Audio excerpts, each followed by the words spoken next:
অনুষ্ঠান পালনাম ভাগি সাধাৰণতে কৰা হয় দেশত যেতিয়া কিবা বিভ্ৰান্তি হয় দেশৰ জননেতা ধৰ্মনেতা বা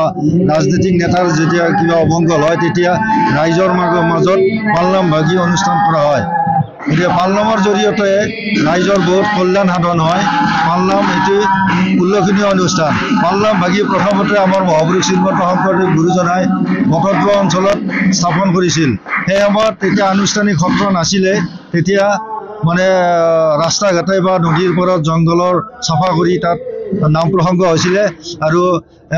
পালনামৰ প্ৰচলনৰ জৰিয়তে সেই আমাৰ জনসাধাৰণৰ মাজত পানীৰ যথেষ্ট পৰিমাণে অভাৱ হৈছিলে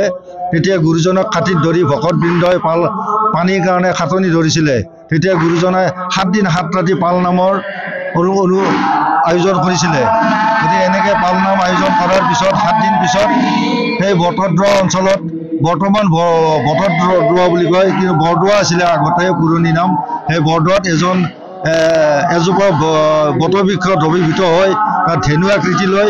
পানীৰ সৃষ্টি হৈছিলে গতিকে এতিয়া তাক আকাশী গংগা বুলি জনা যায় এনেকৈ পালনামৰ আৱিৰ্ভাৱ হৈছিলে গুৰুজনাৰ দিনৰ পৰা জয় গুৰু শংকৰ সৰ্বগুণাকাৰ জাকিৰি নাইকে উপাম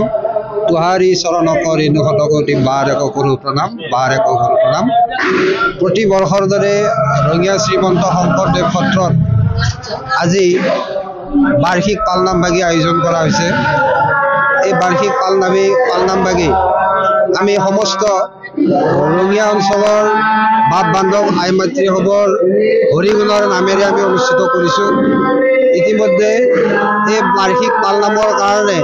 আমি নিমন্ত্ৰণ কৰিছিলোঁ সুন্দৰীখাল সত্ৰৰ বাপ ধীৰেন মহন্ত বাপজনাক আৰু তেখেতৰ সমস্ত বাপসকলক আমি নিমন্ত্ৰণ জনাইছোঁ লগতে ৰঙিয়া অঞ্চলৰ বিভিন্ন সত্ৰৰ বাপসকলকো আমি আজি ইয়াত নিমন্ত্ৰণ কৰিছোঁ সেয়ে সমস্ত বাপ আইসমূহৰ সমস্তে আজি আমাৰ এই বাৰ্ষিক পালনাম ভাগিত সহায় সহযোগিতা আগবঢ়াইছে ইতিমধ্যে আইসকলৰ প্ৰসংগ আমাৰ সমাপ্ত হৈছে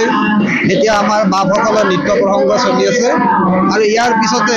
আমাৰ এই যি মহা আয়োজন বাৰ্ষিক পালনাম অনুষ্ঠিত হ'ব আৰু বাৰ্ষিক পালনামৰ পিছতে আমাৰ মহাভোগৰ আজি আয়োজন আছে আৰু এই মহাভোগৰ আয়োজনৰ সমাপ্তিৰ লগে লগে বাৰ্ষিক পালনাম ভাগি আমাৰ আমি সমাপ্ত কৰিব এইখিনিতে আমি উল্লেখ কৰিছোঁ যে বাৰ্ষিক পালনাম ভাগি আমি প্ৰতি বৰ্ষত এটা আমাৰ উদ্দেশ্য থাকে যে সমস্ত ৰাইজৰ কল্যাণ হওক মংগল হওক আৰু সুখ শান্তি সমৃদ্ধি সকলোৰে মাজত অটুট থাকক এই উদ্দেশ্য আগত ৰাখি আমি বাৰ্ষিক পালনাম ভাগি আয়োজন কৰি আহিছোঁ আপুনি বিচৰা বাতৰি পাব কেৱল নিউজ 18 এপত নিউজ 18 এপ ডাউনলোড কৰিবলৈ স্ক্যান কৰক এই QR কোড